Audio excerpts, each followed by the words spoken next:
So about 2 years ago, the Vietnamese government imposed a de facto ban, so they completely restricted the import of US DDGS. They had found some bugs, and because of that, there was a series of sort of incidents that led up to the final decree where they banned the importation of US DDGS. Tied into that was a methyl bromide, which is a type of fumigation that was tagged along to U.S. corn. And methyl bromide is a very expensive and limited form of fumigant that's used to fumigate cargoes, and that caused us to also lose a corn market share into that market.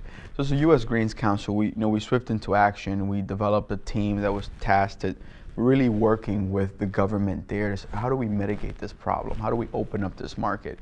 And it took us some time. I would say, it took us a good 8 months to finally engage their government, specifically their plant protection department, to educate them and bring them up to speed as to what's the ethanol process and what's a co-product. Because I found that is more education, is exposure, is to a certain extent almost hand-holding and guiding these people to what our commodities are and how they're produced, because they might not know. So we work closely with local authorities here in the U.S. APHIS was a great support of us and of that mission specifically, where we brought their plant protection department into the U.S. We went down to New Orleans. They got to see vessels loading. We brought them to an ethanol plant.